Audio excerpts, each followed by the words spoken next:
ન્યૂઝમાં આગળ વાત કરીએ તો મહેસાણાના કડીમાં અમદાવાદના બિલ્ડરને આખું ગામ વેચી માર્યું હોવાની આ ઘટના પ્રકાશમાં આવી છે।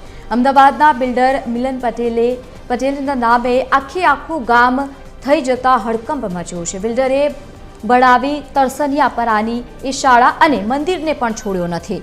જમીન પર વર્ષોથી રહેણાંક અને શાળા પણ કાર્યરત છે।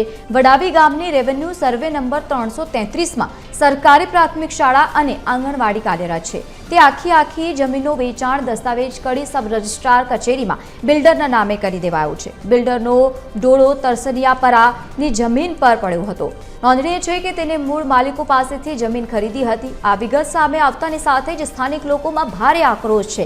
ગામના અસ્તિત્વ સામે હવે ખતરો ઊભો થતા પૂર્વ ધારાસભ્ય બળદેવજી ઠાકોર સહિતના પંથકના આગેવાનો ગામની મુલાકાત લેવા માટે પહોંચ્યા હતા અને ગ્રામજનોને ન્યાય અપાવવા માટેની ખાતરી પણ આપી હતી।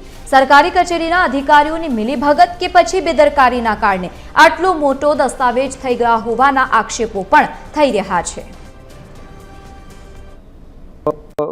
જમીનની અંદર હવડે 10 તારીખે અમને ખ્યાલ આવ્યો કે ભાઈ આ જમીનનો દસ્તાવેજનો વેચાણ કરી લીધું છે। એ જગ્યાની અંદર મંદિર આવેલું છે, સરકારી પ્રાથમિક શાળા આવેલી છે અને વર્ષો જૂની આનો ભોગવડો તો વર્ષોથી છે। 1968 થી તો અહીંયા શાળાની સ્થાપના છે અને આ બધું એને એ પાર્ટી જમીન જે પાર્ટીએ જમીન લીધી છે એને આનો સાથેનો આનો દસ્તાવેજ કરી લીધેલો છે। અમારા બાળકોમાં હાલ અમારા આજુબાજુમાં 3-5 કિલોમીટરથી નજીક કોઈ સ્કૂલ નથી। એક તો અમારા ભણવામાં જવામાં છોકરો નાનો જવાનો નથી, બરાબર છે, બહાર જઈ શકે નહીં એટલે છોકરાનું ભવિષ્ય બગડવાનું છે। સમજો કે ભવિષ્ય બગડેલું છે જો આવું કરે તો। બાકી અમે તો સરકાર જોડે એમ માગીએ છીએ કે અમને અમારું જે હતું એ અમને પાછું આપો, જે હતું એ અમને અપાવવામાં સરકાર અમને મદદ કરે। અમે કોઈ ગામની જમીન કે ગામમાં એટલો સર્વે નંબર ખરીદ્યો જ નથી। એની બાજુનો 333 નંબર ખરીદ્યો છે કે જેમાં ખાલી એક સ્કૂલ છે અને એક મંદિર આવેલું છે અને એ મંદિર ને સ્કૂલ ને અમે અડવાના પણ નથી। એને જેમ યથાવત જ રાખીશું અને ભવિષ્યમાં એમાં જરૂર પડશે તો પૈસા બી ખર્ચવા તૈયાર છીએ। વધુ માહિતી સાથે associate editor Arun Shah live જોડાયા છે। અરુણ, શું સમગ્ર આ ઘટના બની છે? એક તરફ ગામ લોકો કહી રહ્યા છે આખું ગામ વેચાઈ જાય છે, બીજી તરફ જે બિલ્ડર છે તે કહી રહ્યો છે કે ગામ નથી પરંતુ બાજુમાં આવેલા એક જગ્યાની તેમના દ્વારા વાત કરવામાં આવી છે, ત્યાં પછી મંદિર હોય કે આંગણવાડી, શું સમગ્ર આ કિસ્સો બન્યો છે? લવલીન જિલ્લો છે મહેસાણા, તાલુકો કડીનું વડાવી અને વડાવીનું એક પરું છે તરસાનિયાપરા। તરસાનિયાપરાનો આ સમગ્ર બનાવ છે। સર્વે નંબર છે 333।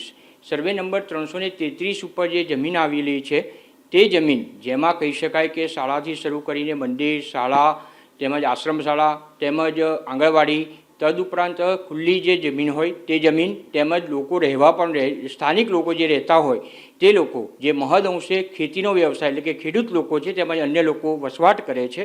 આ સમગ્ર 333 સર્વે નંબરની જે જમીન છે તે કોઈને કોઈ કારણસર જે પહેલાં ઠાકોર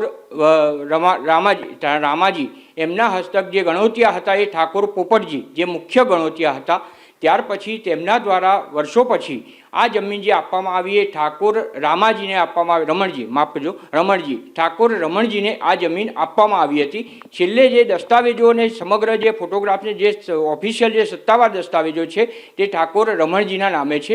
જ્યારે ત્યાર પછી કોઈ કારણસર સ્થાનિક લોકોની મિલીભગત અને અધિકારીઓની મિલીભગતથી આ જે તરસાનિયાપરા છે તે સમગ્ર પરું એક તરસાનિયાપરું નાનું એવું પરું છે અને તેમાં આજુબાજુ વસ્તી પણ રહે છે। તદુપરાંત મેં જે જણાવ્યું તે પ્રમાણે ધાર્મિક સ્થળ છે, મંદિર આવેલું છે, આશ્રમ શાળા આવેલી છે તેમજ શાળા પણ આવેલી છે। એટલે આ તમામ વસ્તુથી એક નાનું ગામ કહી શકાય, નાનું પરું કહી શકાય તે પ્રમાણેની વસ્તી આજુબાજુ રહેલી છે। આ સમગ્ર જમીન જે છે સર્વે નંબર 333ની તે સમગ્ર જમીન બારોબાર દસ્તાવેજ જે કોટા નામે ઊભા કરી એટલે કે જેણે પણ અત્યારે માલિકી ખરીદી લીધી છે તેના નામે અને ખાસ કરીને પ્રાપ્ત થયેલી માહિતી મુજબ તે અમદાવાદના એક પ્રતિષ્ઠિત બિલ્ડર હોવાનું જાણવા મળ્યું છે અને અમદાવાદના પ્રતિષ્ઠિત બિલ્ડરના નામે આ સમગ્ર દસ્તાવેજ ખાસ કરીને શાળા છે, આશ્રમ શાળા છે તેમજ મંદિર સહિત તેમજ લોકોના આજુબાજુના જે નિવાસ છે અને સમગ્ર જમીન છે તે સમગ્ર જમીન 323ને આવરી લેતી સમગ્ર જમીન છે એ એમના નામે કરી દેવામાં આવી છે, જે અમદાવાદના બિલ્ડરના નામે થયું હોવાનું જાણવા મળ્યું છે.